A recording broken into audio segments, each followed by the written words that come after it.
Hey, it's Brent with another question from a reader. It says, hey Brent, I've recently begun to use some of the concepts you talk about in your videos, like changing my story and being indifferent. Because of this, I recently broke up with a girl I'd been seeing for about a month. It became very dramatic and intense in a short amount of time. And although I would have been happy to continue seeing her on a casual basis, she was not interested in that. Now, I've been feeling indifferent about the fact that we're no longer seeing each other, and I know that it's the best thing for me going forward. However, she is pretty upset about it. I know you mentioned once in a video the concept of being indifferent about your indifference. Could you elaborate on this a bit on this? Because although I'm approaching that level of indifference, I feel resistant to it on some levels. Thanks for your help and all the videos. Okay, great topic to talk about. Most people, when you talk about being carefree or being indifferent, they understand the concept, right? Not have a care in the world, not care about anything. You'd have no emotion, no negative emotions. Nothing would faze you, okay? So there's that. People have an understanding of it.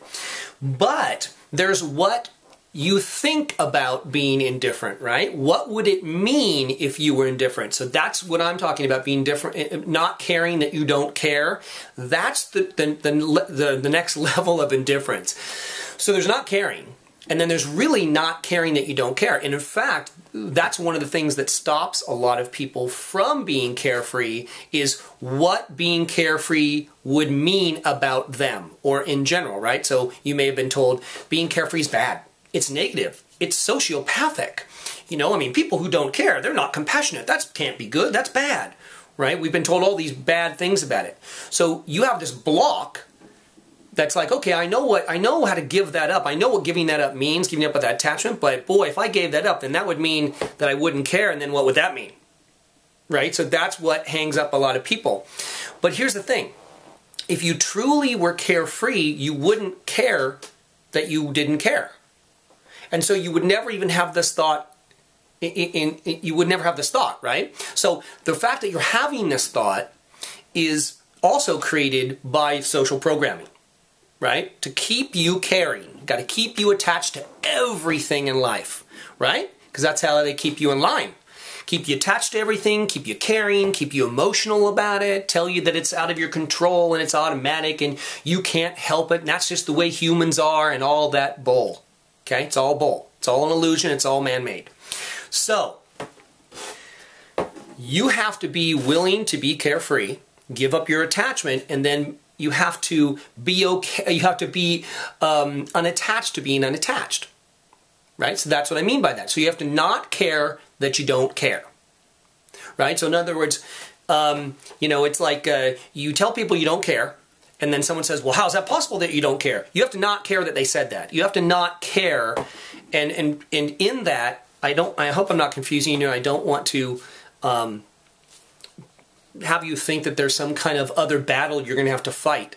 Because the idea is when you are carefree, as I always tell you, and certainly in my particular instance or situation, is that my story is that my carefreeness inspires other people to also be carefree.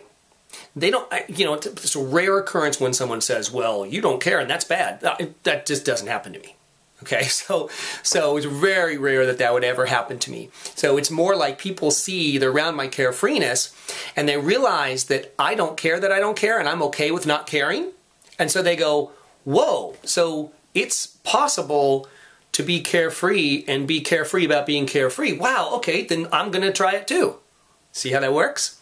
So you inspire others. So that's what I mean when you hear me saying you've got to, you know, not care that you don't care. Right? Because I hear this all the time from people. Well, you know, I'd love to give up attachment, Brent, but what would that mean about me? What would that mean about that? What do you mean, what would it mean? You wouldn't care. So you wouldn't even be having this thought. The only reason you're still having this thought is because you care. This thought is caused by caring. Caring is caused by caring. Okay? Get it? I hope you do. So anyway, look, I hope I've, you know, explained that a little bit clearer to you. That's what I mean by it. So use your carefreeness as an inspiration to other people to also be carefree so that they can actually be free for the first time in their whole life. Okay? So hope that helps. I'll talk to you later.